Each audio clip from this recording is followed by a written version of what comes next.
Honourable Speaker, Right Honourable Prime Minister, the Vice Chairperson of NRM, our Secretary General, Honourable Ministers, our dear religious leaders, Honourable Members of Parliament, and all of you in your respective capacity. Allow me first of all to thank His Excellency the President for declaring today a National Day of Prayer.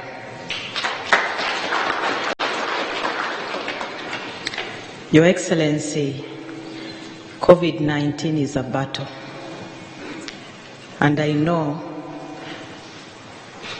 you are used to battles and you know what battles are. You have fought many battles and won many battles.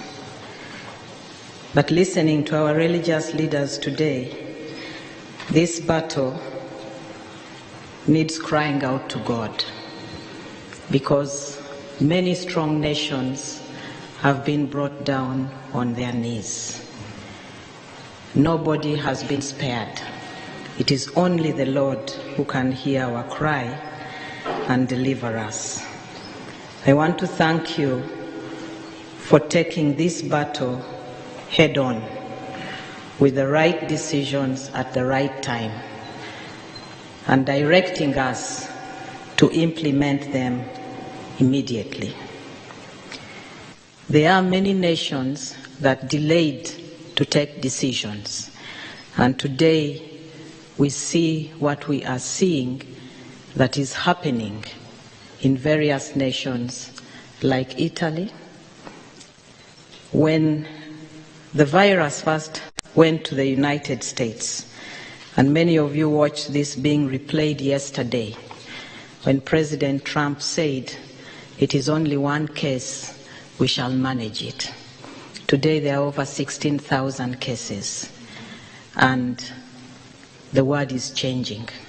It is a battle.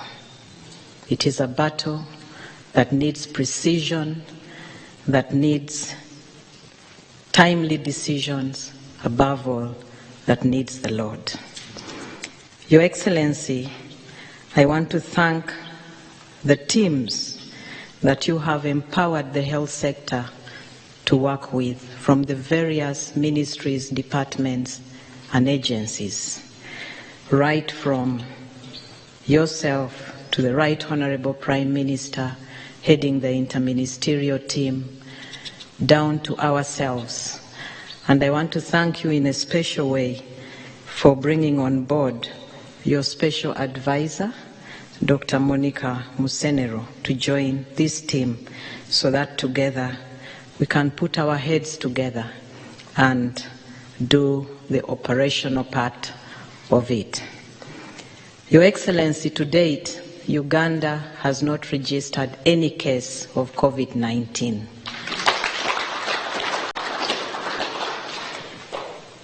We have tested many samples.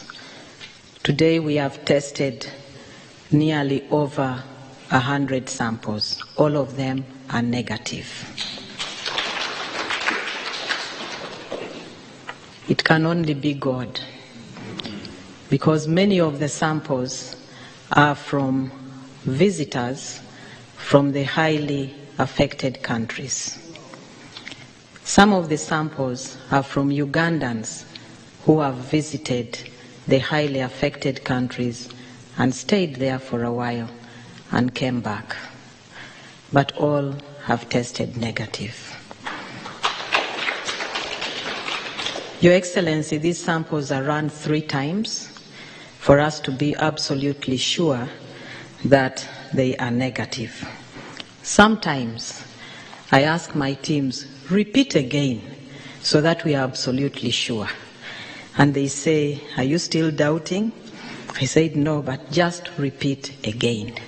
And they have repeated and reaffirmed that they are negative. Your Excellency, from the points that you directed, one of them was institutional quarantine, mandatory for our visitors from the Category 1 countries. Allow me to inform you all that the Category 1 countries are very fluid. They keep on changing as the pandemic evolves. A country may have 1 or 2 cases today, tomorrow it may have 11, another day it is 56, the following day the numbers are beyond 300. So we have a criteria that we use to run the countries that are affected. And so every Wednesday we run the countries and put out a list of Category 1 countries for purposes of those who are traveling. So they are not fixed. It keeps on changing. Today there are over 25 Category 1 countries, and the visitors from these countries are under quarantine. By the time we started mandatory quarantine, Your Excellency, we had already been implementing self-quarantine. And during self-quarantine, we had self-quarantined nearly 1,827 persons from these areas. By the time we started mandatory quarantine, 827 were still under self-quarantine. To date, we have added nearly another 1,000, so we are back to the original number. The numbers are not easily manageable. They are big. Human beings are difficult to manage. They don't listen easily. Just like you have been saying from the Word of God, we need to change our behaviors. We need to listen. When God talks to us, we listen. When His Excellency gives directives, we need to listen. There is a lot we have to do to change human behavior, because this virus goes with human behavior. Wash your hands with soap and water. Simple, cheap, affordable, and available. But human beings are reluctant to continuously remind them. Avoid touching your eyes, your mouth, and your nose. Avoid crowded places. They are simple. They don't cost any money. We need to learn to do it. His Excellency spelled it out very clearly. It is now up to us to spread the word. Your Excellency, before I conclude, allow me to appreciate the religious leaders. They found me and my teams struggling to translate what you call the standard operating procedures, or we call the guidelines, into the different languages. Out of their own initiative, they took one day, day and night, and translated all the documents into the 7 different languages. And gave it to me and said, your duty now is to have them printed. We shall help you to distribute. Thank you very much in a special way. Even while we will not be congregating to pray, they have committed to continue educating the masses and to reach out to them every day with the simple messages that you are providing to the population. Again, thank you very much. Lastly, continue to pray for all of us as we continue to pray for one another. It is a battle. It is a battle that we can win on our knees when we cry out to God and we are led by His Excellency the President. I thank you, Your Excellency. It is now my honor and pleasure to invite you to speak to us.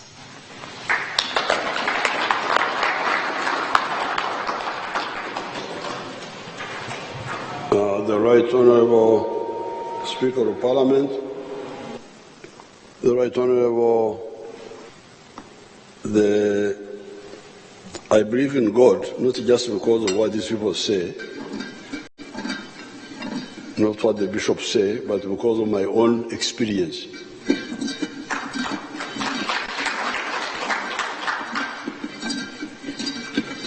That's how I believe that there is God, because even in the books I wrote, even in the books I wrote, I gave that testimony that there is God, because I have seen it in my life. You can see there are things which are done and not by you, but by some other power. And as my friend from Masurita, Archbishop Kakembo, the preacher, that preacher is from Masurita area. The old man, the one of 70, is a Mchwanga from Masurita. As he said, the fact that there is no case yet in Uganda, given their careless life, must be because of God. And I really agree with that. Because they have been traveling, they like traveling. I don't know why they don't like their own country, they like other countries. Me, I never want to go anywhere except here. I only go because I have to. But other people like to travel. So they would have brought this disease, but God must be intervening. So therefore, the other day when we had a meeting with the religious leaders, and the Banyankole say,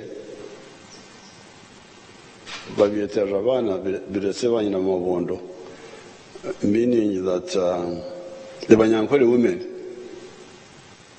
they would carry the milk or the porridge for the child, whom she would be carrying on the back.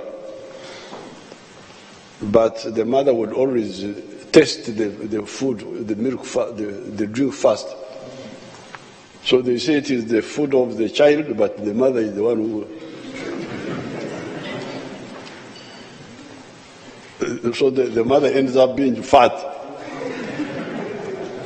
by tasting the food of the child on the back.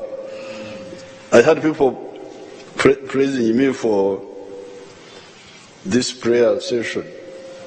So I'm like the other woman who takes advantage of.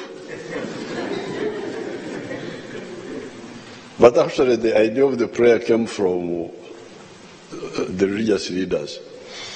When they came here, my only contribution is that I accepted immediately.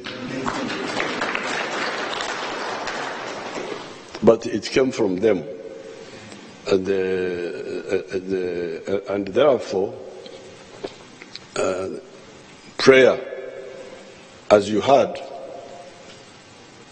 has worked in the past according to the scriptures which are read to us from the Bible, but I'm sure also from the Quran.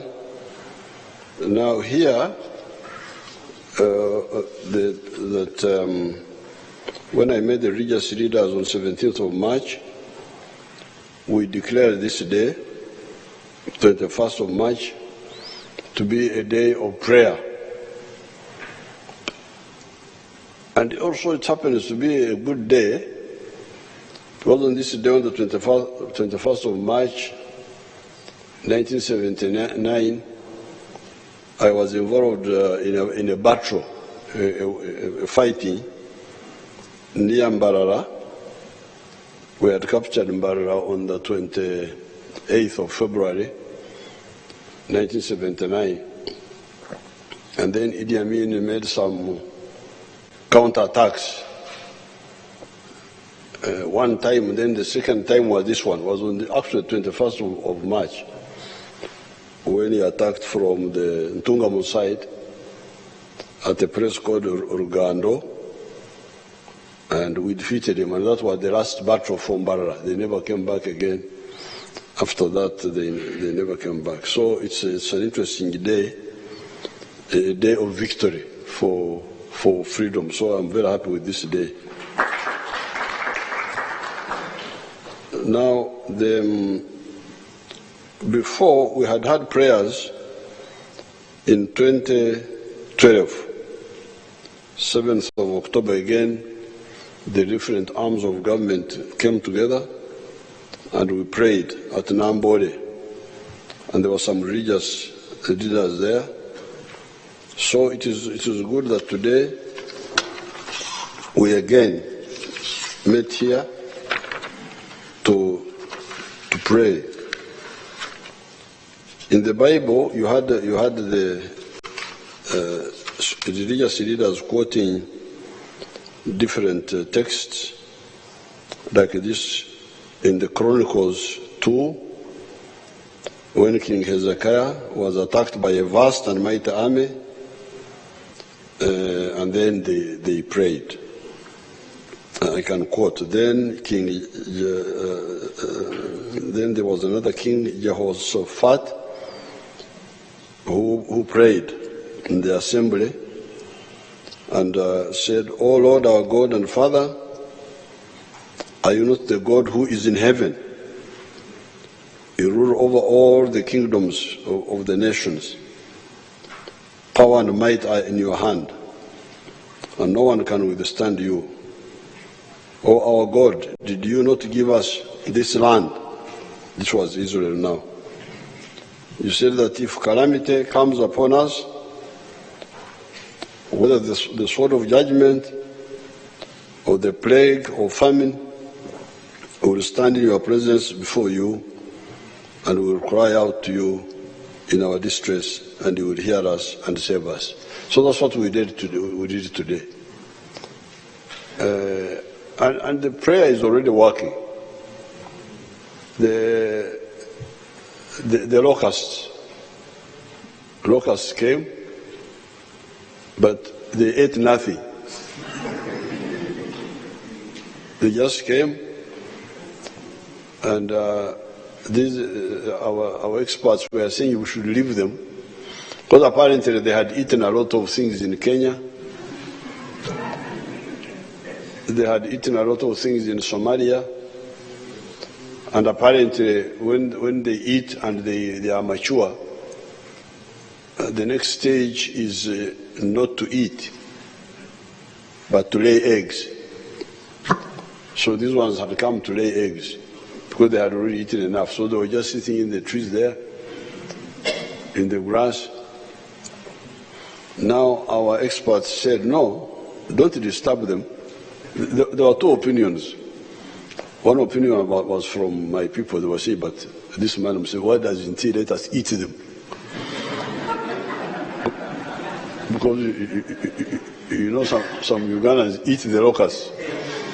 They were saying, as Turekere, let us and we eat them. But I said no. And then the experts were saying, no, let them lay eggs, and you wait for the eggs hatch in 14 days. Then the young ones are on the ground, they are not flying. You can kill them easily. That's what their opinion. But we said no, we're not going to wait. We sprayed them and killed them, all of them, all the swarms which came. They are easy to kill. They are not all that difficult, because they land by 6 o'clock or 7. They land, because they cannot fly at night. The insects and the reptiles are not able to regulate the body heat. You know, the human beings can regulate the body heat. When you are cold, you what they call goose pimples. When you hear your skin contracting, that is to conserve the heat within the body, and also to build a blanket of warmth around you through the body hair. But the insects don't have that capacity, nor do the reptiles. So when it is cold, they are very cold. And when they are very cold, they can't move. You find them just by 6, 7. Normally the